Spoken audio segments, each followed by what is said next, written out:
आज लोक जनशक्ति पार्टी रामविलास के राष्ट्रीय अध्यक्ष चिराग पासवान रोहतास में पहुंचे थे, जहां उनका स्वागत रोहतास के अकोढ़ी गोला में कार्यकर्ताओं के द्वारा किया गया। चिराग पासवान अकोढ़ी गोला पहुंचकर वहां स्थित बाबा साहब भीमराव अम्बेडकर के मूर्ति पर माल्यार्पण भी किए।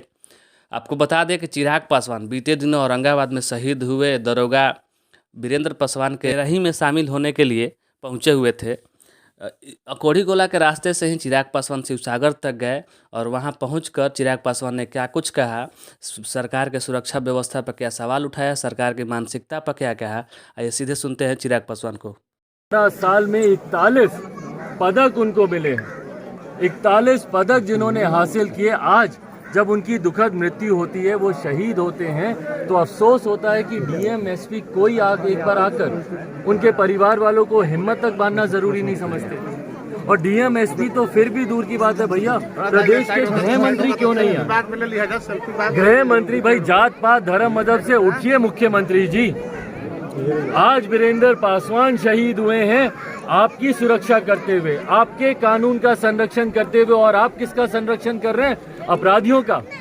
आज अगर आप यहाँ पर आकर परिवार के साथ आप खड़े होते तो आपसे परिवार की हिम्मत नहीं बांधते। आप मनोबल तोड़ते उन अपराधियों का जो सोचते हैं कि ऐसी घटना को अंजाम देकर हम लोग सुरक्षित बच सकते हैं, और होता भी यही है। आमतौर पर देखा जाता है आपराधिक घटनाएं घटती हैं, उसके ऊपर कोई कार्रवाई नहीं की जाती। और ये लचीला रवैया जो प्रदेश सरकार का है, हमारे मुख्यमंत्री नीतीश कुमार जी का है, शासन प्रशासन का है, यही मनोबल बढ़ाता है अपराधियों का। और मनोबल की सीमा है, ये परिकाष्ठा है ये मनोबल बढ़ने की। कि आज एक वर्दी पहने हुए व्यक्ति के ऊपर आपने इस तरीके से आपने हमला कर दिया कि आज आपने उसको मौत के घाट उतार दिया। परिवार में बताइए, बच्ची का ब्याह है, अभी 9 तारीख को उसका तिलक था, 16 तारीख को उसका ब्याह होना था। कौन जिम्मेदारी लेगा परिवार की? हम लोगों की भी अपनी सीमाएं हैं, पर उस सीमाओं में रहते हुए हमसे जितना बन पड़ा, आर्थिक तौर पर हो, व्यक्तिगत तौर पर हो, मिलकर आज हम लोगों ने मदद करने का हम लोगों ने काम किया। पर मैं आग्रह करता हूं कि शासन प्रशासन के पास सीमाओं की संभावनाएं बहुत ज्यादा हैं।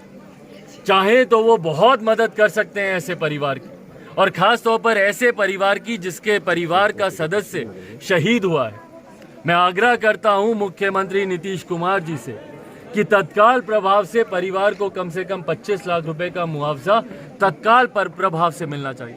भाई, बच्ची की शादी है, बच्चों का स्कूल है, बुजुर्ग हैं परिवार में, दादी हैं, दादा हैं, माता पिता, सबका देखने का काम करने की जिम्मेदारी है परिवार पर। तो तत्काल प्रभाव से कम आर्थिक मदद, आर्थिक मुआवजा 25 लाख रुपए का परिवार को मिलना चाहिए। और साथ ही में एक किसी परिवार के आश्रित को सरकारी नौकरी मिलनी चाहिए।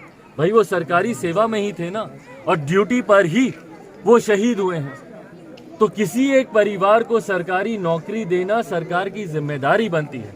इसीलिए मैं आग्रह करूंगा, आप सबके माध्यम से तो करूंगा ही, मुख्यमंत्री जी से मैं खुद भी उनसे पत्र के माध्यम से, लिखित तौर पर भी मैं आग्रह करूंगा कि परिवार के आश्रितों को सरकारी नौकरी दें, और कम से कम डीएम एसपी